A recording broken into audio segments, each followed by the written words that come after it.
How do you, from a nutritious standpoint, what is your understanding of the difference in quality between like grain-fed beef and like grass-fed beef? Do you believe that there is an important enough distinction in the nutritious quality of the meat that we need to be paying attention to it, or is it mainly just from a like environmental or ethical standpoint, or is it both? Talk to us a little bit about that. Yeah, it's both. You definitely always want to get real grass-fed, grass-finished beef. It is good for you, it's good for the environment, better ethically. It's better in all accounts, but that also means if you can't afford, if you're really just not going to be able to acquire that good meat from a farmer's market or wherever else you can get it, then I do think that your next best bet is the normal grocery store beef. Because that grocery store beef, standard, feedlot beef is still going to be better than every other food that's in a box or package Mm, and more nutritious than any other plant food too. mm. Yeah, of course, yeah, have some plant foods with that meat, but you're not gonna get the nutrition you need without some animal foods, even if it's dairy or eggs. If you're vegetarian, I don't know. I'm not, good luck to you, but at least get a lot of dairy and eggs so you can get that animal nutrition. And so the Yeah. nutrition differences are not super huge, but you definitely don't want to yeah, if you can afford it, there's many reasons from the fat content, omega-6, omega-3, right? To the grass-fed beef is better to just avoiding any kind of things that go into them in the feedlots. Like they actually do take and they don't give them antibiotics within the last I forget how much within the last couple of months so that you're not getting any antibiotics if you're getting normal grocery store beef, but they do use antibiotics to make them grow bigger and faster, right? This is just a common thing. They do just feed them low quality kind of leftover foods, soy mash, and if Yeah. I'd rather not eat like some sort of soy mash that have the cows eat some soy mash and some, get some antibiotics. I'd rather have it be grass fed and finished if you can afford it.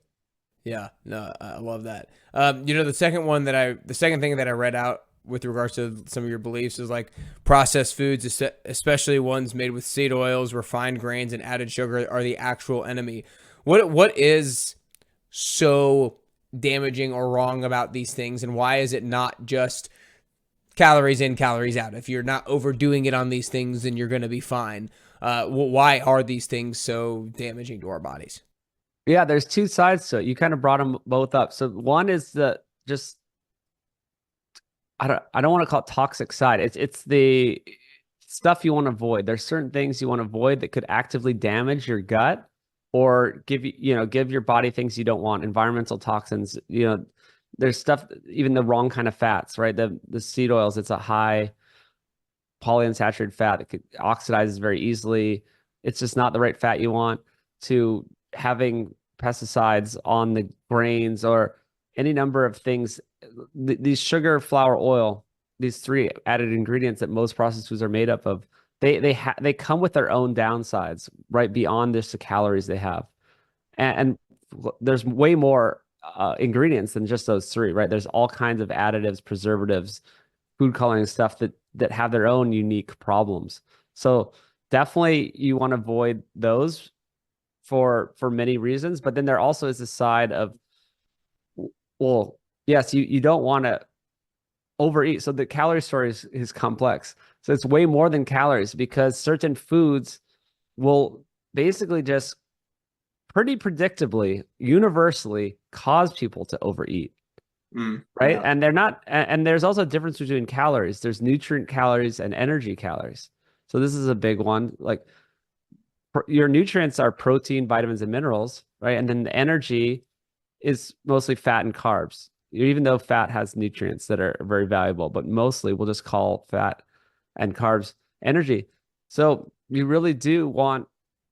Talk to explain that a little bit more for people. You said there's nutrient calories and there's energy calories. Talk to about that distinction. Yeah, yeah. So that's just food is just four things. It's protein, it's vitamins and minerals. So those are your nutrients.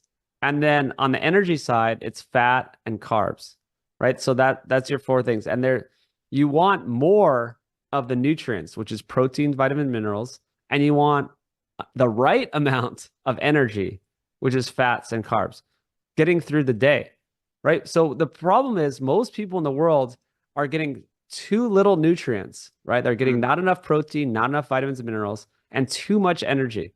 The scales are tipped in the wrong way, right? That's why do you become fat? That's why. It's not because you ate too many calories, because there's different types of calories. That's the whole point, right? Nutrients are not the same as energy to your body.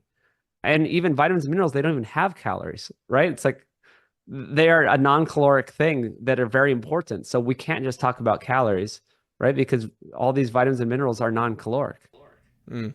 Yeah, I love the way that you break that down. The food is four things: protein, vitamins, and minerals, which are your nutrients, because protein isn't really used for energy, and then fats and carbs, which are energy. And like thinking about it in those four buckets, but kind of two buckets, I feel like can be really beneficial and informative to like understand and frame up the conversation of food. It's the most important thing because long term, this is what matters most.